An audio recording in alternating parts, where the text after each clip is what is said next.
Monsters had crashed into the world, throwing everything into pure chaos and dragging people into despair.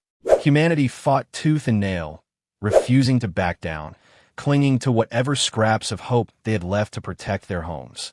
And among those battle-hardened badasses was none other than the MC of this story, Carcelian Lou Van Dien. Yeah, this dude didn't just fight the monsters. He tore through them like a damn whirlwind. Years passed, and this guy was still at it, slaying monsters left and right, stacking corpses like it was just another Tuesday, all with a single blade in hand and zero fear in his heart. Then came that day, the day he faced off against Aaron's so-called brother from another mother. That bastard wasn't just tough. He was a goddamn cockroach, refused to die no matter what. The battle was a brutal slugfest, but Van Dien eventually put that piece of shit down for good. Unfortunately, the aftermath wasn't exactly pretty. Van Dien, too, kicked the bucket right after. But fate, being the twisted little shit it is, wasn't done with him yet. While his soul drifted aimlessly in the endless void, he ran into this human kid, some random dude from a backwater planet called Earth. The boy's name? Co. Dojin. The poor kid was basically knocking on death's door for some unknown reason. But before he kicked the bucket, he had one tiny favor to ask Van Dien. Not that Van Dien gave a damn. He cut him off before he could even finish talking. Seriously, bro just wanted to die in peace after everything. Already lost his country, lost his people, and got dragged down to hell itself. He was done with all this bullshit. But Dojin wasn't exactly begging for his own life either. All the poor guy wanted was for his family to live peacefully. And well, something about that hit different. Van Dien finally gave in and listened. Seeing that tiny sliver of hope, the boy's face lit up like a kid walking into a candy store. He mustered up every bit of courage and asked Van Dien to protect his family. And wouldn't you know it, our battle-hardened dude actually agreed to the damn request.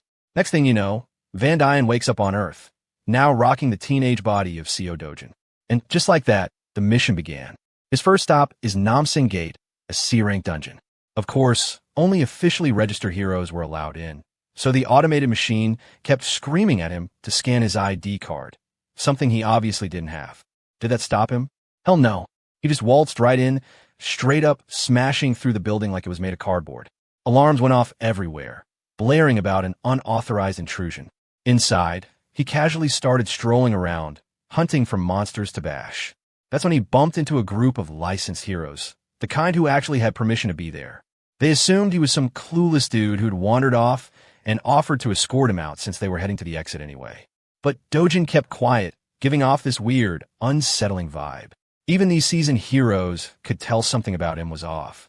He wasn't dressed like a hero, just some random dude in casual clothes, looking like he stumbled in from the nearest convenience store. Sure, porters these days dressed casually too, but this guy's outfit was way too plain, and that bag on his back? Sketchy as hell. They figured maybe he was some poor porter who got ditched by the party he came with. But even then, something didn't add up. Finally, Dojin spoke up. He admitted straight out why they were feeling uneasy, but also made it crystal clear he wasn't with any hero party. He'd walked in here all on his own. One of the heroes let out a sigh, finally realizing what was going on. He'd seen plenty of idiots who got hyped up after watching some flashy TV shows, thinking they could become heroes overnight. People like that, they charged into dungeons head first, fueled by nothing but dumbass dreams and adrenaline. But reality wasn't that forgiving. He explained, in classic lecture mode, that you had to get certified, pass training, and jump through all sorts of hoops before you could even step foot into these places legally. And this wasn't some baby-level dungeon either. This was a damn C-rank gate. If you were a rookie, you'd better start with an F rank before you got your dumbass killed. But while this guy kept yapping, handing out life advice no one fucking asked for, Dojin just deadpanned and told him straight up he didn't need their crap. That shut them up real quick. Naturally, the heroes were left standing there, dumbfounded, completely thrown off by this random kid's ice-cold attitude. They were just trying to help, but this kid, he wasn't having it. A couple of them got pissed, ready to throw hands, but the leader told them to chill out. If the brat didn't want their help, then screw it. Let him be. He figured this cocky little bastard would learn the hard way soon enough. After all, these gates weren't some goddamn TV show where heroes walked in, saved the day, and strutted out like saints. Nah, this was real life, and it'd chew him up and spit him out before he even knew what hit him. Soon enough, Dojin finally runs into a giant-ass troll glaring at him like he's about to chow down on his bones. The monster swings hard, but misses so badly it smashes the ground instead. Bro moved so damn fast, the troll couldn't even process what the hell just happened. Without missing a beat, Dojin tightens his fist and slams a punch right in the beast's face, sending its entire head flying off like some wild-ass scene straight out of One Punch Man, or some Omni-Man rampage. Yeah, that ugly bastard got erased in one hit. Now that the overgrown punching bag's down, here comes the fun part. It's loot time, baby. First, Dojin snatches up the sword that poor dumb troll was carrying. Then, like it's no big deal, he stabs the same sword right back into the troll's corpse, digging out a shiny little gemstone. Turns out, it's just a low-tier magic stone, so trashy that in his previous life, Dojin wouldn't have even looked at it twice. But hey, the dude's broke as hell right now. Beggars can't be choosers. Just then, more pissed-off monsters show up, clearly ready to throw hands after seeing their buddy get decapitated like that. Dojin doesn't even blink. He casually chucks that crappy gemstone like a baseball. Bam! It smashes right through one of their thick skulls and sends their head flying off like a damn rocket. The other two dumbass charge at him like they've got a death wish or something. But guess what? Dojin's more than happy to grant it. While he's busy serving these idiots a full-course beatdown, the scene cuts back to the group of heroes still trudging through this monster-infested hellhole. They're all still thinking about that mysterious young dude they bumped into earlier. The orange-haired chick in the group is actually a bit worried, thinking Dojin might already be dead somewhere in this mess. But their team leader brushes it off, saying that's unlikely as hell. If he really was some random, unauthorized nut job sneaking into the gate, the control center agents would have already found him by now. Those agents on gate missions are always at least B rank or higher, and since this gate's just a C rank, there's no freaking way he's dying here. As long as he's not dumb enough to go charging at monsters head-on, he'll survive just fine. Even the Baldy in their squad agrees, saying that Brad is probably shaking in his boots right now, hiding somewhere, praying those agents come and rescue his sorry ass. Yeah, well, reality's got other plans. Right now, it's Dojin who's making these overgrown meat bags shit their non-existent pants. One punch and they're down.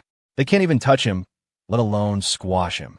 He's zipping around like a damn ghost, popping up right behind one of the idiots and delivering a kick so brutal it straight up explodes the guy's head like a watermelon. With all the morons wiped out, Dojin grabs another sword and casually starts harvesting more of those precious magic stones, all for himself. After stuffing his bag full of these low-grade gems, he's ready to bounce. Though honestly, he's a bit salty. This whole grind felt like hauling around a sack of worthless rocks. Right then, one of the control center agents finally spots him and quickly calls over his buddies. Before Dojin can even turn fully, these suit-wearing clowns are already giving him the good OL serious glare routine. They announce themselves as agents from the gate control center and demand to see his hero registration card. If he's unregistered, they politely, well, not really, tell him he'll need to come with them to the center. Dojin isn't too sure about this whole mess, and that hesitation just makes the suit-wearing pricks even more uptight. They start acting all cold and stiff, insisting he cooperate and follow the proper procedures. All they get in return is Dojin's deadpan face, looking like he's got zero patience left for their bullshit. Seriously, this whole drama is draining his soul. But our bro's not in the mood to argue. He simply turns around to walk away. That's when one of these cocky agents decides to get handsy. He grabs Dojin's wrist, threatening him with injuries if he resists, even warning that all responsibility would fall on Dojin if things got ugly. Basically, trying to guilt-trip him into compliance. Well, bad move. Dojin just snatches the guy's wrist back and gives him this bone-chilling warning. Stop acting like a thorn in my damn path. That one sentence is enough to make the poor bastard freeze on the spot, a cold sweat running down his spine. Of course, the other two morons don't get the memo and whip out their fancy magic batons. Grade 4 magic staffs, strong enough to knock out an orc. But, yeah, they don't pack enough punch to even scratch our guy. With zero fucks to give, Dojin twists the grabby bastard's arm until the dude's squealing like a little bitch. Then he gives them a final warning. Get lost now if you don't want to lose the last shred of dignity you've got left. But these duty-bound fools don't know when to quit. They try to take him down with those magic staffs, but it's hopeless. Dojin wrecks them effortlessly, landing a devastating punch right into the back of one dude, then slamming another straight in the gut. Finally, there's just one left, the guy with glasses, shaking like a leaf. He senses that shit's about to hit the fan. And then, poof, Dojin straight up vanishes from sight. The poor bastard panics, freaking out after literally watching a guy disappear into thin air. And right when he's losing his mind, Dojin appears out of nowhere and slams a fist straight into his stomach, making him double over in pain. Looks like Dojin's finally done with this never-ending circus of agents chasing him around. He even starts seriously thinking about registering as a hero just to avoid future headaches like this. One of the agents, still gasping for breath, assures him that as long as he doesn't get involved in shady or illegal crap, no agents would come after him again. Dojin suddenly drops a question about something called a rift, and it completely throws the poor agent off his game. Quick rundown on how this crazy world works. There are a bunch of portals scattered all around, connecting to some freaky-ass alternate world where all sorts of monsters roam. These portals or passages are pretty much everywhere. People hunt down monsters inside, harvest the magic gemstones from their corpses, and boom, those gems are now the hottest energy source around. Naturally, these shiny little rocks are super valuable, which is why the government keeps a tight leash on every single portal. The government-run, hero-approved portals are called gates. But the ones that aren't locked down, the wild, no-rule zones? Yeah, those are called rifts. Back to our guy, Dojin, who's beyond pissed at these government goons tailing him nonstop. No matter which gate he strolls through, these suit-wearing clowns keep popping up, accusing him of trespassing like he's some petty criminal. The poor agent explains, sweating bullets, that the moment an unregistered hero steps into a gate without permission, the system snitches on them instantly, and nearby agents get deployed to deal with it on the spot. Since Dojin clearly has his eyes set on entering a rift, the agent desperately warns him that rifts aren't your usual walk in the park. Getting caught there? Oh boy. No warnings, no negotiations, just straight-up punishment. But Dojin?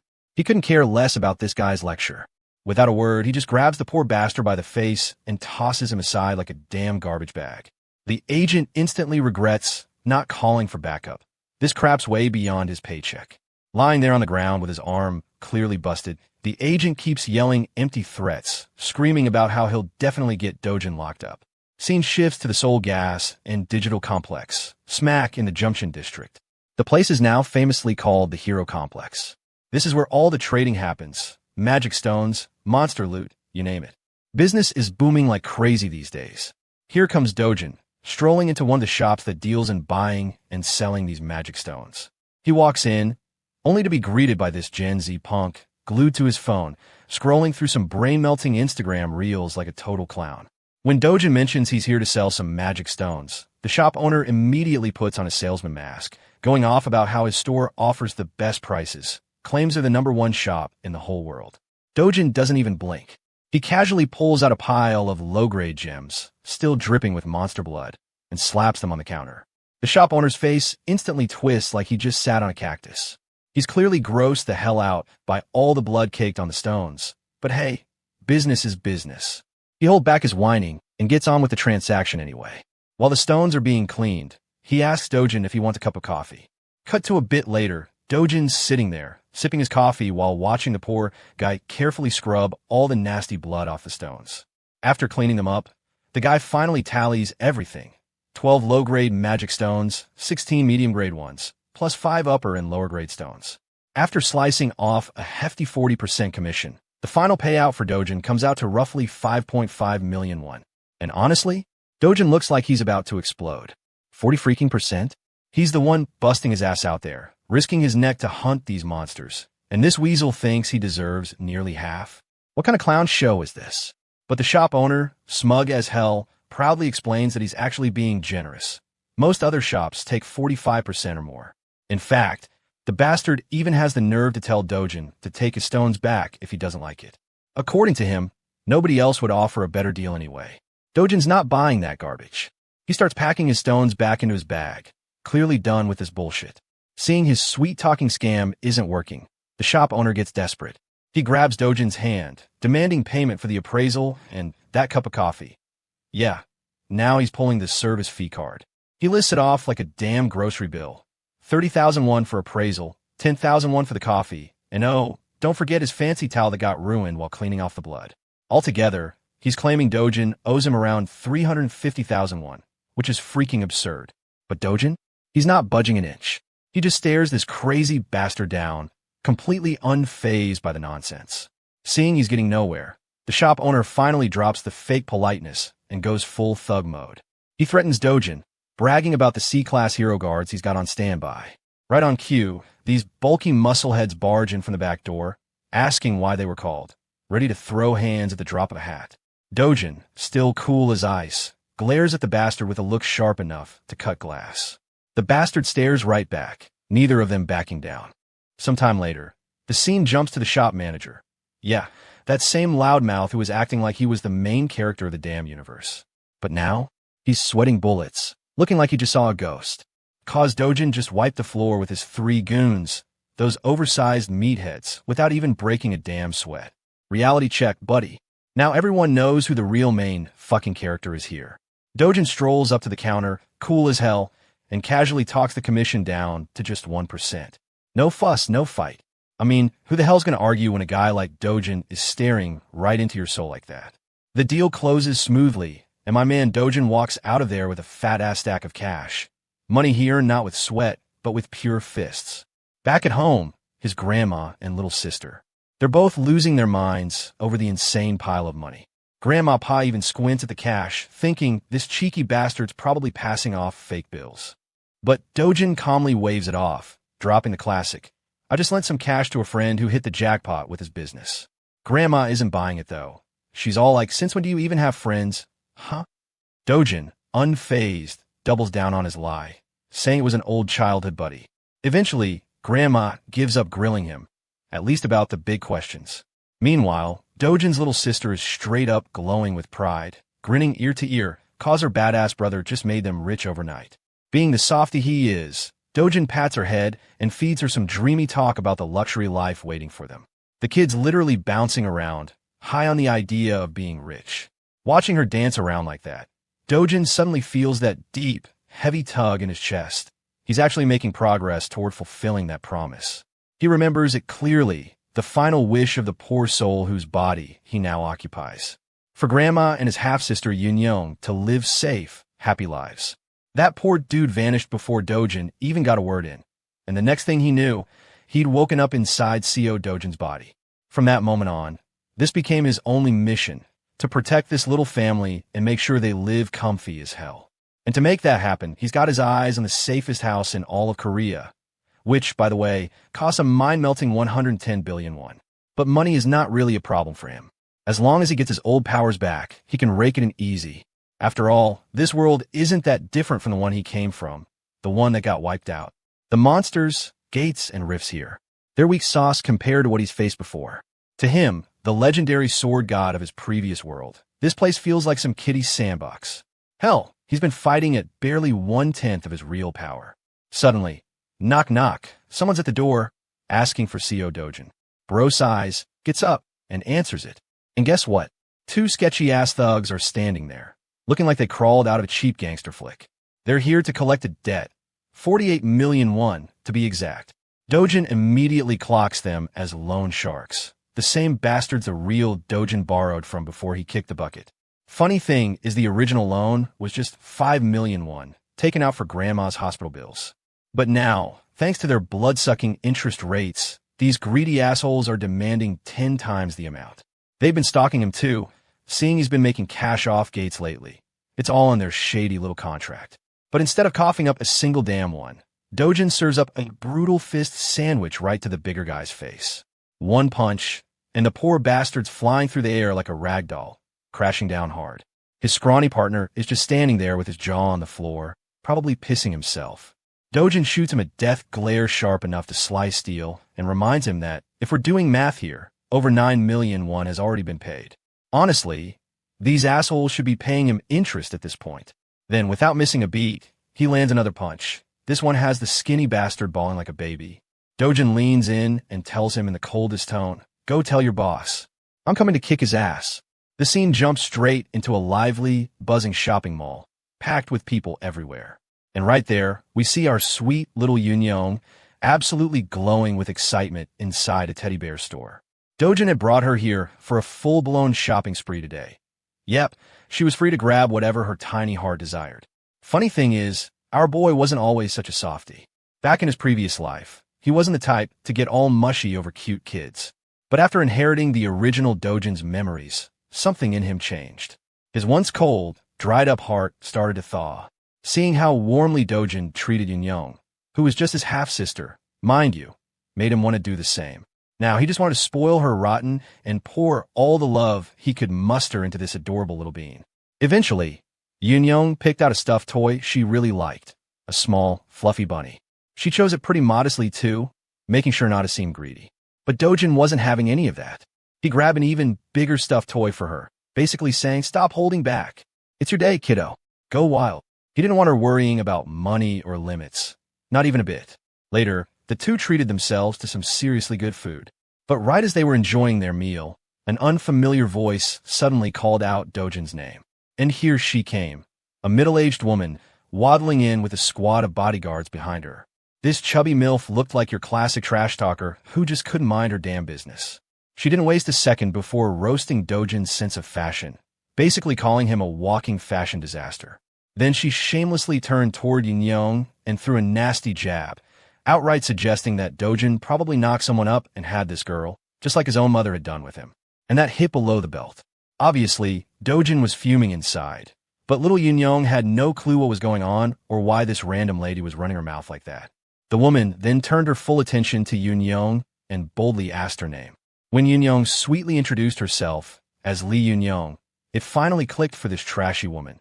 She was Dojin's sister. Still, that didn't stop this hag from tossing more shade. She mocked Yunyoung's clothes too, calling her a mess. And yeah, this bitch even dragged their deceased mother through the mud. That was it.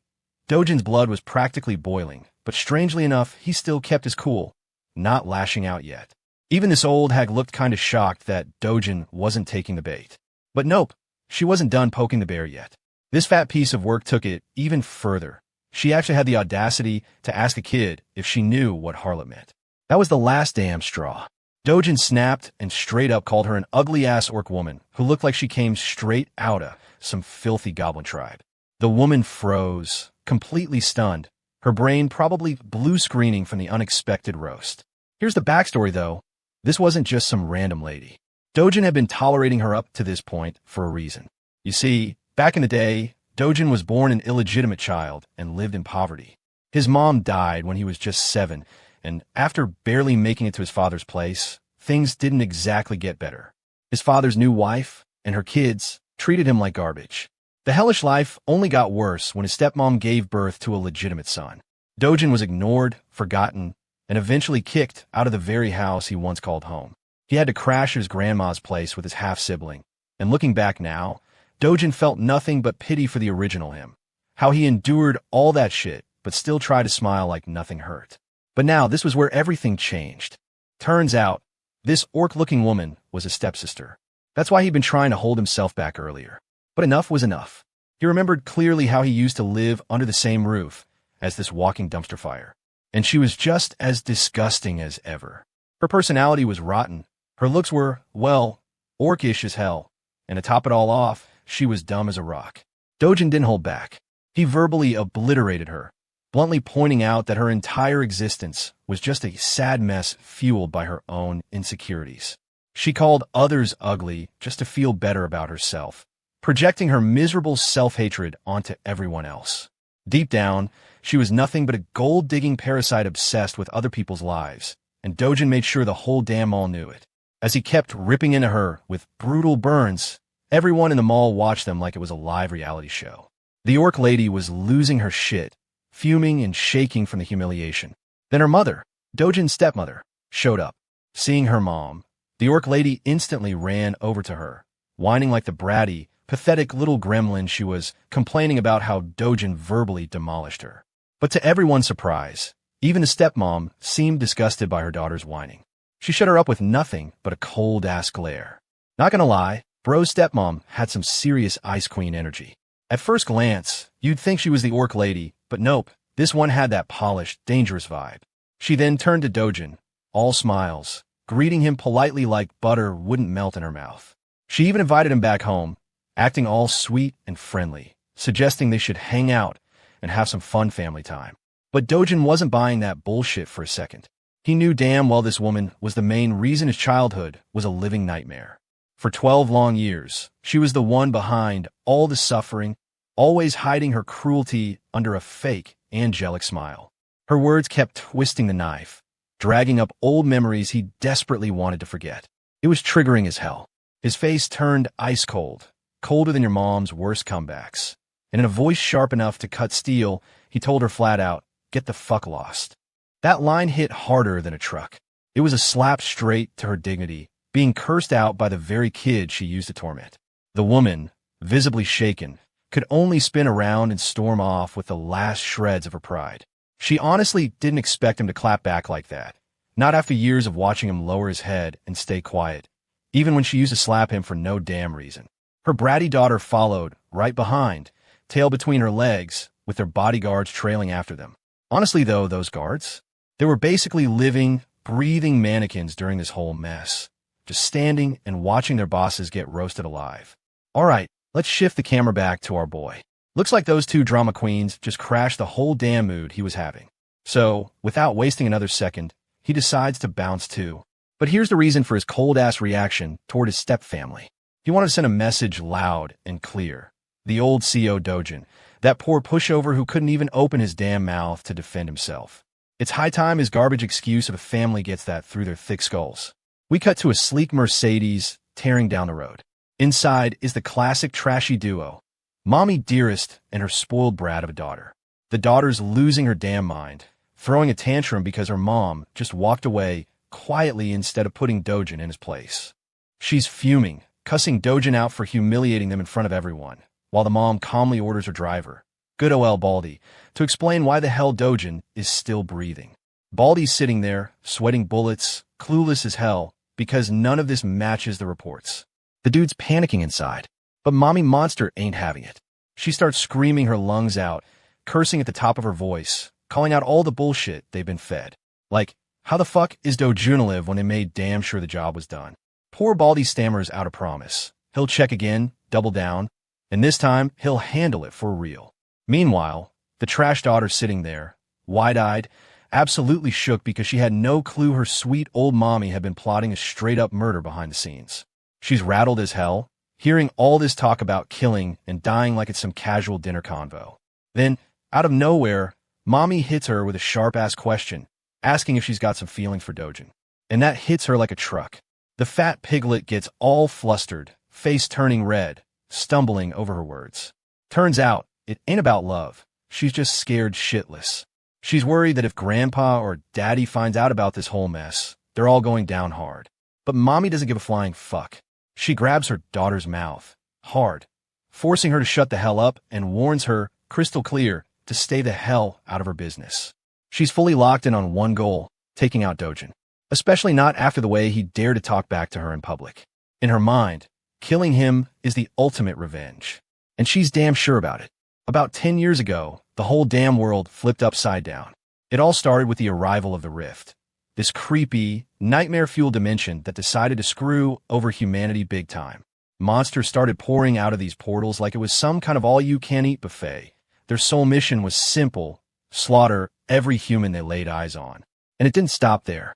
Those freaks kept coming non-stop, burning down cities, leaving nothing but ashes and screams behind. The whole damn planet turned into a flaming disaster. But just like every dark story needs a hero, humanity wasn't going down without a fight. Soon enough, brave badasses known as heroes popped up. With them came the first discovery of mana stones, fancy little rocks pulled from the corpses of those ugly-ass monsters. Now back to the present. Dojin is on the move, casually walking somewhere while thinking about how mana stones flipped the whole energy game. These shiny stones quickly became the new gold rush, replacing every old-school energy source out there. Every damn country started obsessing over these rifts, fighting tooth and nail to get their hands on the resources inside. Nowadays, the whole world basically spins around the rift system. Everything, industries, energy, even survival, is locked into these gates, and the people are crazy enough to dive into them. And being a hero now isn't just about glory. It's about fat paychecks too. If you want that steady flow of cash, you better suit up and start slaying. Anyway, Dojin finally reaches his destination. It's none other than the Yongdongpo HCS Capital Establishment. Yeah, I know, that name sounds like some corporate hellhole, but trust me, you'll soon get why he's here. The moment he steps inside, The place looks straight out of a low-budget gangster flick. The boss and his squad of greasy goons are sitting there, looking like they're trying to scare people with their mugshot-worthy faces. But Dojin? Nah, he's cool as ice, not bothered one bit. The boss stubs out his cigarette, glaring at Dojin, and basically calls him out for having the balls to not only beat up his men, but also casually show his face at their doorstep. Man, this dude really doesn't know that Dojin gives zero shits about their little tough guy act. With a sly grin, Dojin flips the script and tells the boss that, honestly, it's him who's at a real loss here. That leaves the boss scratching his head, looking dumbfounded as he asks what the hell Dojin means by that. Then Dojin lays it down straight. He's here to collect what's rightfully his. After everything he's been through, mental trauma, physical beatdowns, and property damage courtesy of these clowns, he's come to settle the score and get his compensation. Hearing this, the boss finally notices something different about Dojin. This isn't the same soft-spoken, mild-mannered guy they knew before. Nope, something about him feels sharp, deadly even. And it's not just the attitude shift. The fact that he obliterated those goons earlier speaks volumes. The boss can't help but suspect that CO Dojin has undergone some crazy awakening inside one of the rifts. Still, despite figuring that out, the boss decides to act like a smug asshole like he is. He mocks Dojin, saying that all this newfound confidence from his awakening will just lead to his downfall. What a joke. Then, in classic bad guy fashion, he waves his hand and calls in a bunch of pissed-off muscle heads to try and scare Dojin. Sure, they've got the muscles, but honestly, to someone like Dojin, who's walked through hell and back, they're nothing but bugs under his shoe. The boss keeps yapping, claiming even awakened folks like Dojin eventually get killed off, reduced to corpses like all those trash-tier heroes. The funniest part is this dumbass actually believes that CO Dojin is nothing more than some weak-ass D-rank hero, someone his organization can squash without even breaking a sweat. Meanwhile, Dojin is just straight up chilling on the sofa in the back like it's his living room, while 5 dudes are glaring daggers at him, dead serious, without even a hint of humor. But Dojin? He's cool as ice. He casually tells the boss to sit his ass back down. The boss is left blinking in shock, baffled that this guy is still talking to him with the same cocky-ass tone like nothing happened. Dojin just stares him down with a dead serious face and says, "I ain't done talking yet." Hearing that, one of the guys suddenly decides it's time to grow a pair and steps up to challenge him. Oh boy. Dojin, amused as hell, calmly takes off his glasses, adding to their confusion. And then he delivers a Mike Tyson ballistic universal machine gun rocket fucking punch 9,000 straight to the poor bastard's face. The guy goes flying like he just got yeeted by God himself, crashing into the wall while his buddies stand there, completely speechless. But oh no, the ass-whooping isn't done yet. Dojin shares the love with the whole squad, smacking down another dude with zero effort. And get this, while he's busy turning their faces into pancakes, he's also calmly lecturing them. Yep. Mid-beat down, he's casually exposing the boss's shady-ass operation hiding behind a so-called money-lending business. He even swings a fist at some orange-haired punk, spilling the tea about their counterfeit ID racket mid-punch, like it's some casual small talk. After laying that punch, Dojin smoothly tells the boss that he's looking for a legit hero ID to officially register and cash in. When the last guy tries to land a hit, Dojin ducks like a pro and returns the favor with triple the love. And just like that, he puts every single one of them to sleep with his special bedtime combo, 100% guaranteed knockout. After dusting them off, Dojin lays down his demands. He needs an airtight fake ID that won't screw him over later. The boss just sits there, stunned as hell, still processing how his entire squad got wrecked in less than a minute. Dojin politely reminds him that he's only got one day to cook up that ID. Also, props to those side dudes who didn't jump in during the brawl. They've got better self-preservation instincts than most NPCs who'd usually try to fight God at level 1 in these stories. The boss, meanwhile, is having a full-on existential crisis, sweating bullets while trying to guess just how strong this kid really is. At minimum, he's thinking Dojin's got to be B-class or something. He's so lost in thought that Dojin actually has to nudge him back to reality, snapping him out of it. The boss awkwardly agrees to the job. But just as he breathes out in relief, Dojin gently grabs his shoulder, with the nicest smile paired with the most murderous glare you've ever seen, and asks if Hong Hee-ju, his stepmother, ordered a hit on him. And yep, turns out that's exactly the case, confirmed by her shady-ass convo earlier with her daughter and assistant. The boss freezes, speechless, until Dojin tightens his grip hard enough to make the guy yelp in pain. His poor lackeys just stand there, helpless as their boss squeals like a kicked puppy. Honestly, they should fire their barbers too while they're at it. Eventually, the boss cracks under pressure and spills everything. Turns out, that wicked woman wasn't just scheming.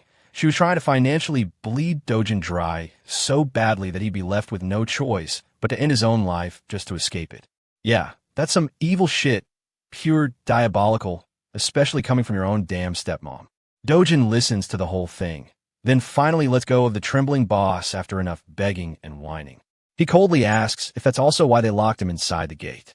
The boss immediately shifts to full-on innocent baby mode, insisting he had nothing to do with that mess, even admitting he wouldn't have gotten paid if Dojin had died inside the gate. Honestly, that sounds like a pretty valid reason for him to stay out of it, and Dojin starts piecing things together. Then, Dojin mutters the name Kong Cheol-woo, the same bastard who dragged him into the gate to begin with.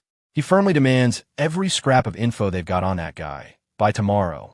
With both demands made crystal clear, Dojin leaves the room, completely flipping the mood from when he first walked in.